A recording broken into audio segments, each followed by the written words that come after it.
I think right now in the world of quitting, people are making fast quitting decisions more than they ever have, which allows some people to get out of bad situations and access the career they dream more quickly. It also leads to higher levels of regret around quitting than we've seen before. This is Fixable, a show where we take the problems at work that feel unfixable and prove that they're not. I'm Ann Morris. And I'm Frances Fry. Frances, it feels like so many of us are holding our breath and just gripping the steering wheel of work right now. And I get it. We were just starting to deal with all of the pandemic era change to the workplace. And then AI arrived in the group chat alongside all kinds of macro uncertainty and change. Yeah, it does seem like a theme of the show recently is, how do we manage this? Yeah, I know. We keep inviting people on to the show to make us feel better about this and help us manage and better understand this period of massive change. And quite honestly, to help us find a rigorous and an optimistic way forward, and both of those are necessary. Absolutely. Today, we're going to keep going, and we are bringing on a really fascinating guest who studies quitting as a window into our experience of work. His research went viral during the pandemic when he coined the phrase, the Great Resignation. At the time, he predicted that we'd see a wave of people quitting their jobs after pandemic-related epiphanies. It must be so cool to be right. You pretended, so rare for you. I'm talking about Anthony Klotz. Anthony is an organizational psychologist and professor at the London School of Management. He's the author of the recent book, Jolted, Why We Quit, When to Stay, and Why It Matters. In this book, he's also exploring a larger question, which is how we actually make decisions in our jobs and careers. I'm so curious about jolts. I want to understand jolts. I want to understand how to endure them, how to create them, all things jolts. So I'm really excited about that. I also, to the earlier point where he got the prediction right, I want to understand how he sees around corners. I think he does, and I'd love to learn from it. Yes, me too. So let's bring him in. Anthony Klotz, welcome to Fixable. Thanks for having me. So if we may be so bold as to describe you to you as a way to get this party started, you seem to be very good at making sense of larger forces and patterns that are impacting our experience of work. Yeah, so there are a few interesting patterns and trends, I think, going on in the world of work right now. And a lot of it has to do with AI. But I think before we get into that, like a lot of it has to do with where we were 5 years ago. And I'm not saying during the Great Resignation, but actually during the pandemic. Like this was a period of time when the economy and the labor market was essentially shut down. And so you had a lot of individuals who maybe wanted to quit their jobs or were experiencing these changes in their life as a result of the pandemic, but couldn't necessarily act on them through work because the economy was so slow. And now we're in this period that thankfully isn't the same as 2020, but it is this period of time where we're in a very employer-friendly labor market, a very slow labor market, low hire, low fire, and you have disengagement numbers creeping up higher and higher. And so I think if we look back and look ahead, we're finding ourselves in this position again where a number of individuals would probably like to switch jobs if they can, but they're not in a position to do so right now. I don't think we're ever going to see another Great Resignation, but if the economy is to pick up and the labor market does pick up, we're going to see this elevated level of quitting again. And so in terms of what that means for workers on a day-to-day basis, I think there's lots of distractions right now because the world of work Distractions is a great word. Yeah, the world of work is so uncertain. The future of work is uncertain. It seems like we can look on the news every day and see, AI is going to eliminate jobs or generate all these new jobs. And so for workers, I think the key is really to continue to focus on, day-to-day happiness and well-being, because I think a year or two from now, it's going to be a lot clearer what the future of work looks like. And so there's not a lot of use in ruminating too much about it right now. We've heard the phrase, the great hunkering down, to describe this moment.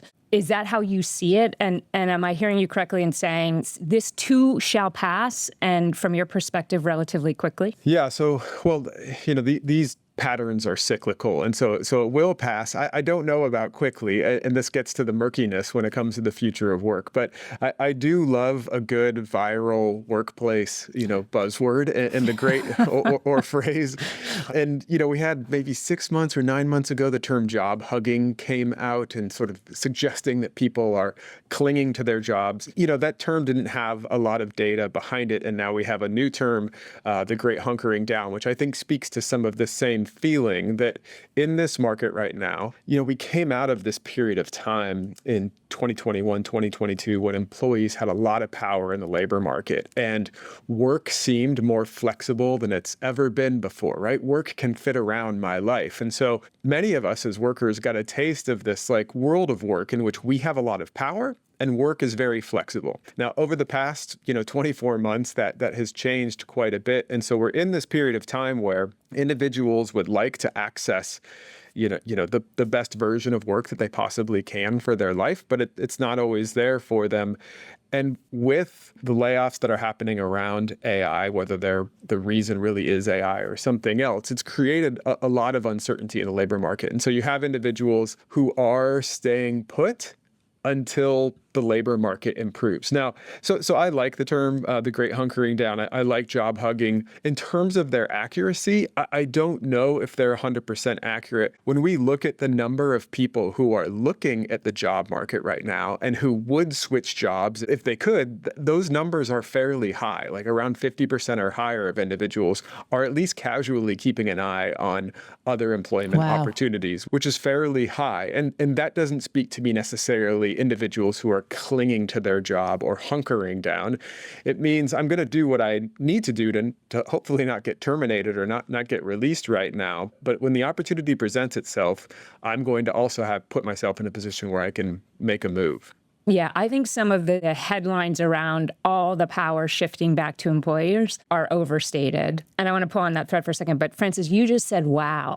Will you speak to what you were reacting to there? Yeah, such a casual statement, but that 50%, so 1 in 2 workers have their eye out the window at other opportunities. If I were an employer and half of my workers had an eye out the window, that would be, I'm going to go ahead and call it a red flag. Like, that's not even any other color, because that's a lot of distraction. Even if they're not acting on it, I don't think they're not acting on it because of me. I think they're not acting on it because of what they're seeing out there. They're just waiting for the next streetcar to come. Yeah, so my wow is what a great time to compete as an employee-centric organization. I suspect you would be very popular.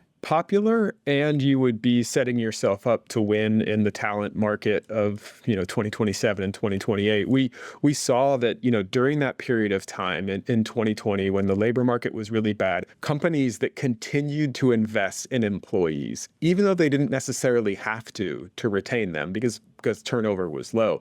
Companies that continued to do that, once the market took off in the Great Resignation and turnover spiked, those companies that kept investing in their employees in 2020 experienced significantly lower levels of turnover once the market took back off, which makes a lot of sense. If you continue to invest in relationships, if you continue to invest in people when times are bad, they'll stick with you when when it flips. And so I see that happening right now, where a lot of people are looking, and the companies that continue to invest in their employees, they may not see it show up in lower turnover right now, but they will later this decade. Yeah. We're going to get to your expertise in quitting in a second, but part of what I'm hearing in this conversation is that if I'm an employer and I'm looking at this top line number of people who seem to be quitting, I should take not so much comfort in that, because just below the surface, this 90% of people who would jump ship if they could, and 50% of people who are already kind of flirting with the exit. Like there are some signals underneath that number that suggest, to your point, continuing to invest in people and putting people at the center of the workplace is not such a bad idea. Yeah, I think that's exactly right. And I think it used to be where workers would go fairly long periods of time between really questioning their relationship with work. Is this the right thing for me? Or should I look and try something else? Nowadays, those windows are much closer together when we have these moments where we think, is work still working? And part of that is just the amount of information we're getting about other alternative jobs that are out there, different changes in the world of work and opportunities and so forth, which means for an employer, it needs to be sort of a constant cadence in communicating and keeping up with employee investments to retain and keep engaged high performers. And I promise you and our listeners that we're going to move on from this macro section in a minute. But you talked about one thing we learned in COVID, I think as employees, was how much we valued autonomy and flexibility. Tell me more about that long tail of COVID and how that pandemic era experience of work and employment is still affecting the workplace today.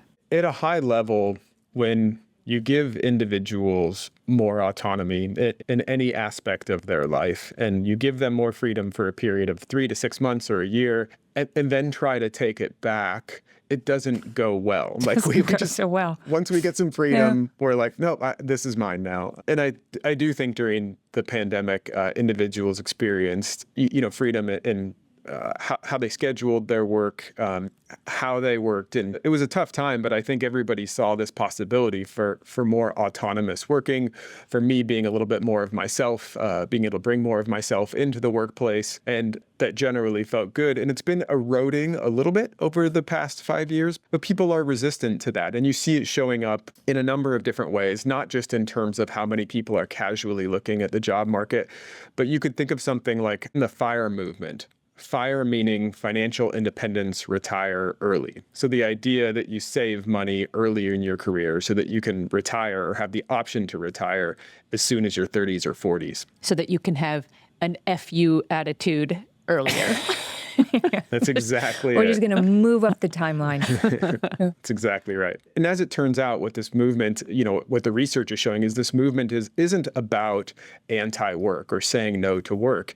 It's about, I want the freedom to walk away from work. I want the autonomy to walk away from work if something happens that clashes with my values or that causes some sort of harm to my well-being. And that was a movement that we thought would have like a fairly short cycle, and it continues on. And so what that shows is individuals, got this sense of my relationship with work and the constraints that work puts on my life is different than I thought it was. It's more flexible than I thought it was. I could have more autonomy through work.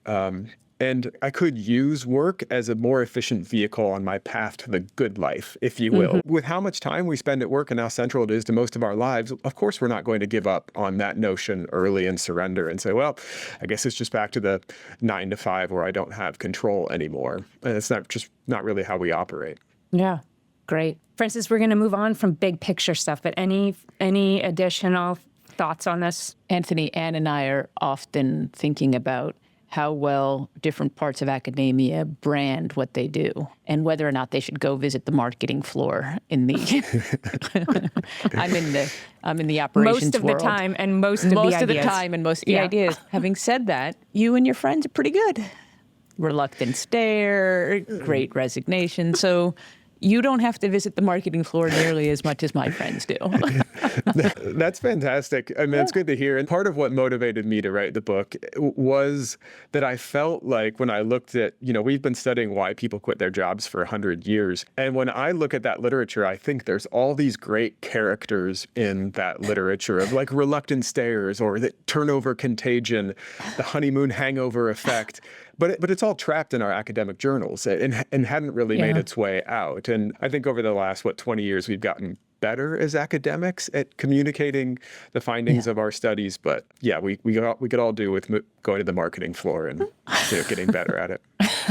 Well, Anthony, let's turn to your book, which is terrific. Your focus on quitting, which as we understand it, is also a window into how we're experiencing and behaving in the workplace now. So how are we quitting today, and what impact is it having? We tend to think of quitting as a fairly rational process that is the result of a long period of deliberation where we weigh up what are the negative things and good things about my job, and then what are the negative things and good things about whatever else I could do, and then I make this rational decision. In about 50% of the time, that's accurate. We do go through that sort of process. But increasingly, in the other 50% of the time, it's a less rational process where some event happens. I call it a jolt. It could also be called a shock, where an event, big or small, happens in your personal life, happens in your professional life, that causes you to rethink your relationship with work. And when that happens, it can really speed up the move toward quitting, from being a content employee to all of a sudden being disgruntled and wanting to leave. And of course, in the wake of these jolts, we can also often make bad decisions because these are emotion-laden events, and we don't always make the best decisions in the wake of those types of events. I think one positive outcome of the Great Resignation and the talk around it is that quitting has become more normalized, and talking about quitting has become normalized. One reason I think the term the Great Resignation went viral was because a lot of people were thinking about quitting, but who can we talk to about quitting? Yeah. Not that many people. And so, when you see that there's a term that sort of captures how you're feeling around quitting, you can express it. I think right now in the world of quitting, people are making fast quitting decisions more than they ever have, which allows some people to get out of bad situations and access the career they dream more quickly. It also leads to higher levels of regret around quitting than we've seen before. Is the headline here that we think we're being much more rational and deliberate about the decision to quit, and it turns out we're not, even for something as high stakes as whether to stay or leave your job? So I think there's two sides to these events. And like I mentioned, they can unlock a better career for us in a better life. At the same time, they can lead us down the wrong path. And so I think the headline is that in the wake of these jolts, we often make bad decisions, which isn't unusual that we make bad decisions when we... Humans make bad decisions all day, every day. When this emotional event happens to us that affects a really important part of our life, often it involves our personal and professional domain. We feel like this is a time-constrained decision. There's money involved. We make a rash decision, or we decide that the right thing to do is to make no decision at all, and we should have acted. That was the moment. And so, you end up with these sad statistics where when we look at people who have quit their jobs, the majority of the time, those individuals' happiness in their next job never gets back to the level of the happiness in their prior job on average. That is a totally sad statistic. Of course, within that, there are people who, find the jobs of their dreams and those sorts of things. But we often think that grass is going to be greener. And it turns out that it's not. There's just a different set of problems or something like that. At the same time, at the end of people's careers, when you ask them what are their biggest regrets over the course of their career, the majority of the time they say, I should have quit this job sooner. I waited too long to quit. And so recognizing these jolts is more about saying when they happen, they give us some information, and we often don't act when that is the moment to act, or we take action too quickly, and it leads us into a situation that actually didn't improve our situation at all. So, Anthony, it feels to me that we could use an answer to how should we quit well? Let's say we're going to quit. How do you quit well? If you have the time, putting plenty of thought into it is a good idea. And so say you're going to quit, making sure that you figure out the reason that you're going to quit. So really narrowing it down to these are the main things that are driving me out of this job. And it's important to keep in mind, what are the main parts of our job that drive our happiness and meaning at work? It's primarily the tasks that we do every day, like the work itself, and the people around us, which isn't that surprising, the job tasks and the people. And if those two things are good, any other reason for quitting you should look really deeply into, because giving up a job where you like the work and you like the people is a big deal. And so really hold on to those two things. And so part of it is just recognizing why you're quitting. This seems pretty obvious, but the next thing to do is to speak up and see if you can change it. So always give the company, even if you think there's no way they'll go for this, if you can, ask for this to be changed. Because if you quit and the next thing that you go to you realize this isn't quite what I thought it would be. Maybe I could have fixed my prior job. You'll know that you couldn't have fixed it because you spoke up. Francis, I feel like you are building a theory of quit before you quit that I think is aligned with what Anthony is talking about here. I do a lot of coaching, and anecdotally, for people I'm coaching who are eyeing the exit, I spend a lot of time getting them to slow down and really test the assumptions that these problems aren't solvable in their current job before they walk. So Francis, talk to us about quitting before you quit. Anthony, I've just noticed this over the last couple of years. And I was totally influenced by when Sheryl Sandberg wrote her blockbuster book, Lean In. And she said to women, don't leave before you leave. I'm noticing now, I would say you should leave before you leave, because the time when you've realized you're going to leave, and I find that people are unbelievable in that period of time. Once you've decided you've had it, you're going to leave, that period of time, people are amazing, amazing. And so then I'm thinking, well, how can we get that? Like, what if you had the equivalent of, fuck you money, but it's something else. But what if you did act like you were leaving before you leaving? Because Anne and I, we always joke, we're like, well, where was she? Like, where was she all this time? So that's, I think, I don't know what your reaction is. People have swagger, confidence. They got nothing to lose. They're speaking up in meetings in ways they never did before. People are reacting. They're taking up space as leaders. And there's something very intoxicating. Powerful. Yeah.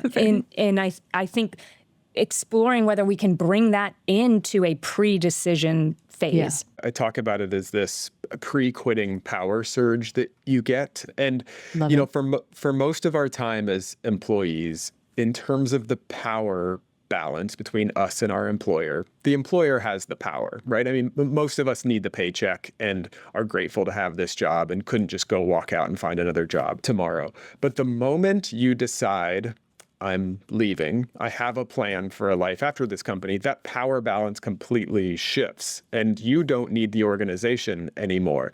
And that power feels really good. And power, we know power doesn't corrupt, it reveals. Like, power really reveals your authentic self. You can act the way you want to act without worrying about repercussions because you're moving on to the next thing. And so I think that's probably what you're picking up on is that, more powerful, self-assured sense of individuals.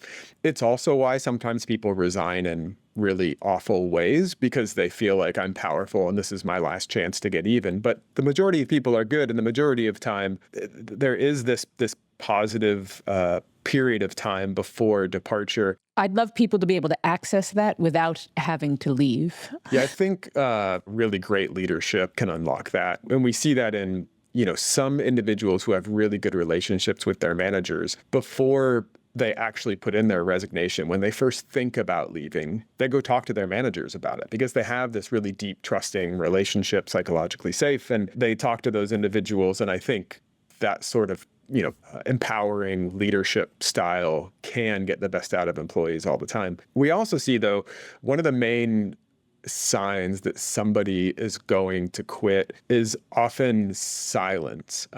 Individuals get a little bit quieter in meetings because they realize they're not going to be a part of the future organization. So when you're sitting in the weekly or monthly planning meeting, you think, I'm not going to chime in about the strategic initiative that we're doing because I'm not going to be here. So really in-tune bosses are often able to pick up on when an employee's thinking about leaving because they notice they're getting a little bit quieter as well. So Anthony, let's go back to Francis's question. This is a show called Fixable. We like to fix stuff. So if I have done all of this thoughtful stuff, I have left before I left, I've taken my power for a test drive, I've reaching a confident conclusion that I am going to try to find greener grass on the other side.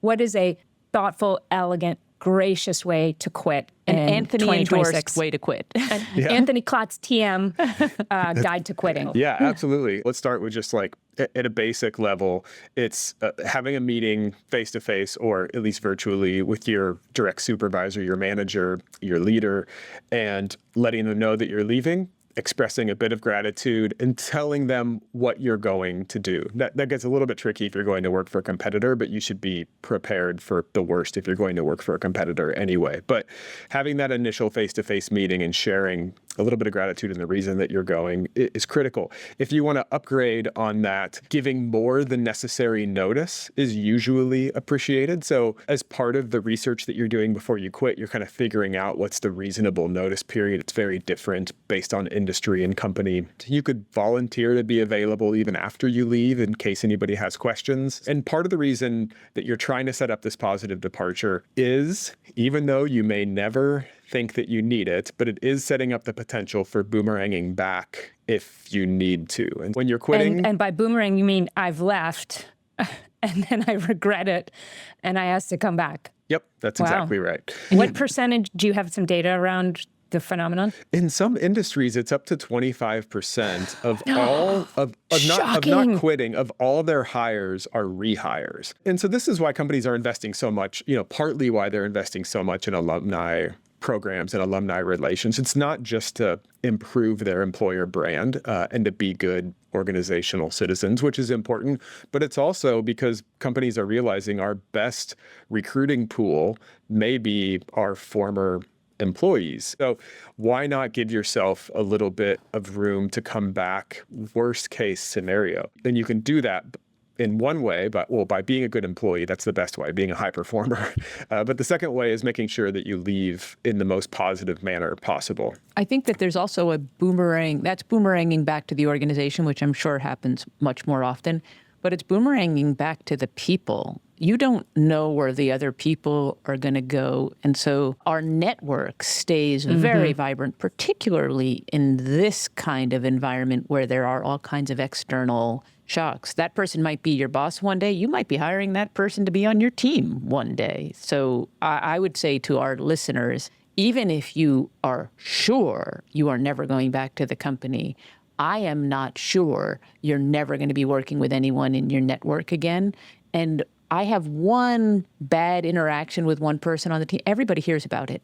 And then that just poisons it for everyone. So I would say that that's also probably a reason to think hard about the way in which we exit. I hadn't thought about that, but I think that's exactly right. Yeah, boomeranging back to your network. That's a great idea. And I'm sure that happens a lot. We'd like a pithy marketing forward name for this phenomenon from you by end of day, Anthony. Okay. Yeah. All right. We got a listener question asking us, should I stay or should I go? And I'm wondering if anything else surfaces for you in addition to the Anthony Klotz TM playbook for quitting. Here's what this person wrote. I'm on a 3-person team with long-standing distrust between the other 2 team members. We get the work done, but collaboration is difficult, conflict stalls progress, and leadership is aware but not intervening. I enjoy the substance of my role, but I feel more engaged when I partner with other healthier teams. I'm unsure whether to keep investing here or seek a transition. How would you coach this person through this decision?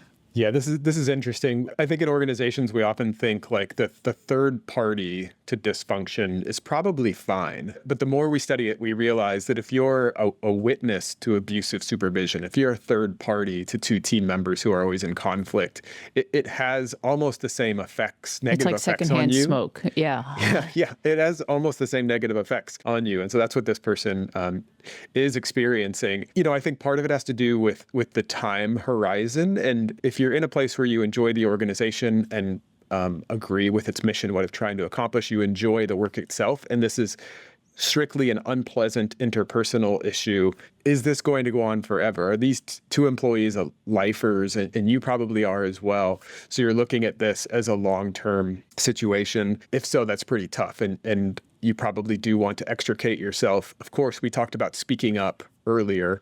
So is there a way that you can talk to, ideally, your manager or somebody in the organization about some other opportunity where you could move on to that other team? The tricky part is doing that without throwing those 2 under the bus, if you can. If you're in that situation where these 2 aren't going to move into new roles anytime soon, try speaking up.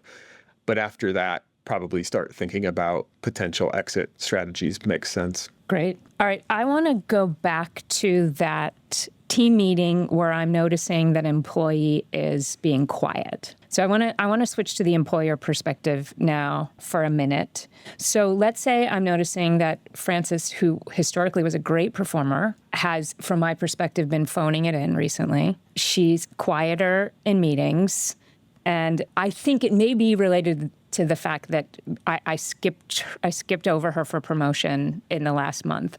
What is my move? Like, how would you coach me through this moment? I want to keep Frances on the team.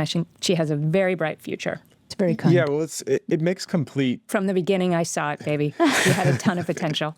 Our brain comes up with pretty quick hypotheses as to why people are acting the way they do. We make attributions right away for why Frances is being quiet. But the reality is we have no idea. The bottom line is we have this high performer who's become quiet, and there could be any number of reasons that happened, but almost none of them are good from a leadership perspective or from that individual's perspective. And so it makes complete sense to surface it from a standpoint of care first. That this individual who used to be lit up and engaged has withdrawn, and there could be a serious reason behind it. And you as a leader are in a position of power to perhaps help this person navigate whatever situation that is. So it could just be, run-of-the-mill burnout. It could be that they're upset over that promotion. It could be they have caregiving responsibilities, or something that's happening on the other side of the world to a group of people they identify with has really made them rethink life. At any rate, as a boss, as a leader, you're in one of the best positions to help them navigate that situation through work. So, we often get to exit interview meetings and we find out why people are leaving, and it ends up being these things that are very fixable. And looking back, leaders will say, I knew they got quiet a year ago and they weren't the same from then on. And the question is like, why didn't, the moment you noticed that they were getting quiet, why not speak up? Well, I didn't want to pry, or I thought they were just upset with me. Okay, still, it's part of the mantle of leadership is to say, I'm going to wade into this conversation that may be difficult and uncomfortable, but it also may be a conversation where I have the power to make this person's life better through work. Great. And so if I'm hearing you, you're saying, use your words, get in there, be somewhat direct in saying, I've noticed this pattern and I'd love to help if I can. Yep. That's exactly right. And if nothing else, like I said, one of the top pre-quitting behaviors is silence. And so also as a leader, you're planning for the future. And so if this person is moving toward the exit door, then it helps you just operationally be more effective by saying, okay, Frances may not be with us that much longer. Let's come up with a plan B. As an inspiration for an answer to this, when I was a late stage junior faculty member, so I was committed to the institution, I was watching a series of women leaving the school. And once they would give leave, I would go and meet with them and say, is there anything that you think I should know about your experience as someone who cares about you and cares about the institution? And that was the entirety of my script. Oh my gosh, did I learn so much that if only that was known to the institution. First of all, the institution would never have found out because nobody ever does the exit interview. But my characterization of what I learned, pebbles, not boulders. These were pebbles that grew into boulders with inattention. And I think in every single case, it was avoidable if there was near-term action around the pebble. The metaphor you're using, Frances, just a small problem deal that seemed like a boulder to the them, individual but it was leaving was actually a organizationally, pebble. like to Anthony's point, 10 out of 10. Mm-hmm. I think there's so much more organizations can do to learn from quitting. And really, it's just following the example that you just set to some extent, which is just listening to the individuals, share what they would like to share, whatever it may be on their way out, and not trying to label it as this the reason that you quit. Because often when people are leaving, they'll also speak for the people that they're leaving behind, their friends, and say, here are some issues that you might want to deal with. I think organizations can learn by tracking the way that people quit their jobs. So we spend so much time on onboarding, and rightfully so, but really don't give much thought to offboarding, including not training managers how to respond when a high performer quits. And so when I study quitting and ask people, how did your manager respond? The answers are wild. And often it's managers get extremely upset or get extremely emotional and break down because they take it personally. Those types of reactions are understandable as human beings,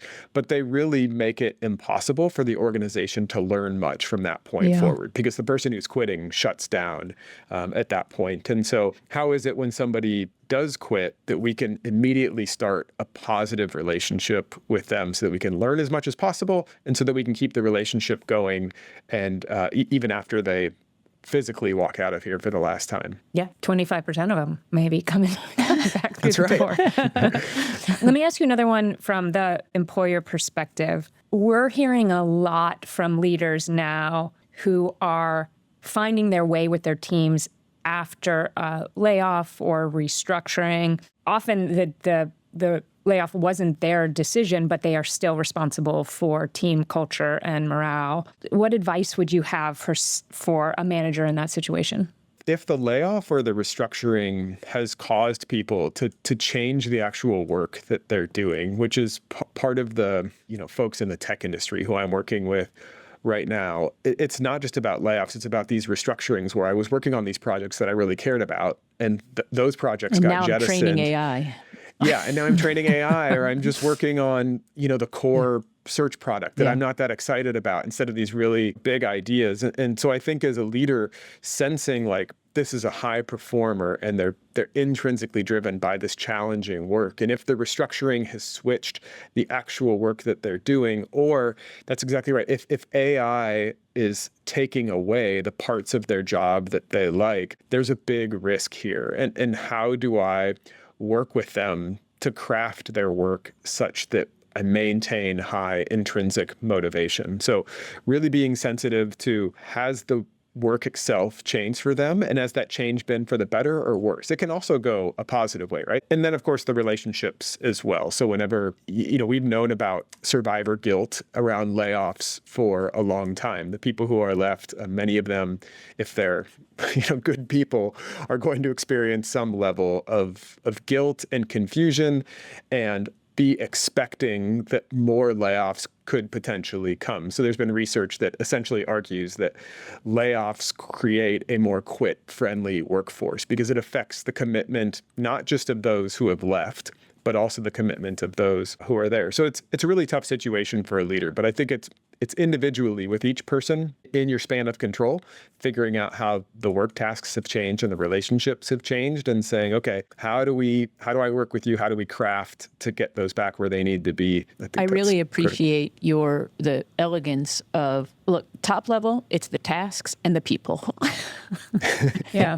And then we can go to second order, but just always go back to the work and the people, the actual tasks and the people that you're interacting with. It just feels manageable in that way. What also resonates with what you just said, Anthony, is this idea that the way people are going to respond is very personal. And so part of your job as a manager in that situation is to go and have one-on-one conversations. I mean, to your research, a layoff is going to be a jolt for most of the people on your team in some form. And so getting in there and having a very direct conversation. And you know what? You might as well start with your high performers, the people that you really want to keep on your team. I do think it's important in the wake of layoffs to have these one-on-ones, but it's also when you're planning for layoffs or when you're planning for a big organizational change or even a small organizational change, let's just say a small scheduling change. If you know your employees well, you'll be able to say, the schedule change is not going to be a big deal except for those three. Except for Anthony, Anne, and Francis are going to be upset about this. And so let's give them a heads up that this is coming. Let's give them a little bit more of a runway, whatever it may be. But, leaders are often privy to or are the source of employees' jolts. And with just a little more leadership courtesy, we can understand here are the team members who are going to be impacted by this most and experience it as jolts. Let's give them a heads up, or let's do something so that they make it through this process with the least amount of stress and disruption to their lives. Yeah, the research you highlight in your book that I think is super provocative is even spending, I think you can correct us here, but a minute more explaining why a layoff occurred, or what's the process we went through to make this decision that is disruptive and painful for a lot of people staying. Here's why we did it. Here's how the process was made. Even like a very small amount of time made a big difference in terms of outcomes for the team. Yep, that's exactly right. Just spending, literally an extra minute or two to express empathy. Like, we're all in this together. I know it hurts. And here's how we made the decision. And it was a fair decision, even though it's a bad situation. Employees react far more positively to that. All right, Anthony, what's one thing our listeners can do tomorrow to improve their relationship with work? Just realize that these jolts are going to happen, these moments that cause you to rethink your relationship with work. And they happen fairly often. And what you don't want to get into the habit of is ruminating on your relationship with work every time one of these events happens. So I would suggest setting up what I referred to as a date night with your relationship with work every 6 months. So maybe pick one time in the summer and one time at the top of the year and say, I'm going to sit down and really think about, in a moment of clarity, in a moment of calmness, what's going well, what's not going well with my relationship with work. That way, in 2 weeks from now, when something unfair happens, you can acknowledge that unfairness, but also say, I'm going to deal with it in 2 months during my work check-in, during when I check in with my relationship with work. So essentially what I'm talking about is putting some sort of system in place so that you're not having to make decisions right after these, sort of emotional events happen, that you have a system for setting them aside and saying, I'm going to deal with them when I have a clear mind and I'm ready to deal with them. I love that. Get super practical with us on this one.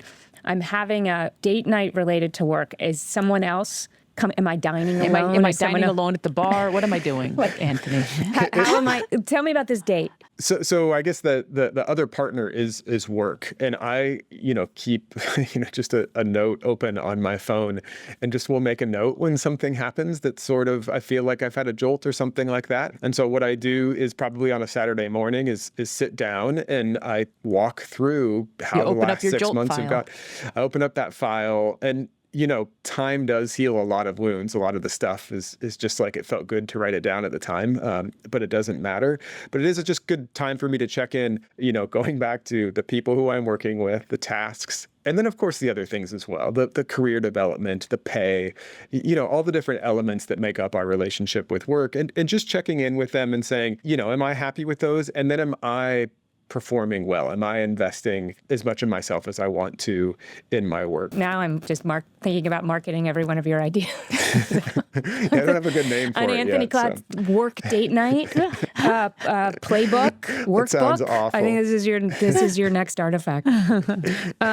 Okay, Anthony, question we ask all our guests, what's one thing you're fixated on outside of work? At the moment, it's figuring out how to drive on the other side of the road. So I've lived here for 4 years now, and it seemed like I could hold on to my U.S. driver's license forever, but then all of a sudden it crept up and expired on me. So for the first time since I was 16 years old, I'm driver licenseless right now. So a couple times a week I get in the car and drive around London, going around the roundabouts incorrectly and being taught how to do it properly. So that's really like short term. Oh, it's so good though. It's so like visceral. An excellent use of your time. It's so visceral. Where did you grow up? I grew up in Nebraska. Yeah, I'm from Ohio. So being an adult without a license is too much cognitive friction. Like, it is a huge part of adulthood if you grow up in the Middle West. To get a license, I can't wait to be an adult without a license. I can't wait. Well, it's normal. I mean, a lot of people here, never get a license, but the thought of like going back to Nebraska, going back to the Midwest, and having to have my parents drive me around or get Ubers everywhere. You're not a man anymore. You cannot be. It can't. It all goes back to autonomy, and that's too much has been taken from me. So yeah. Awesome. Anthony, thank you so much for coming on the show. Really appreciate it. That's my pleasure. Thank you. I really enjoyed it.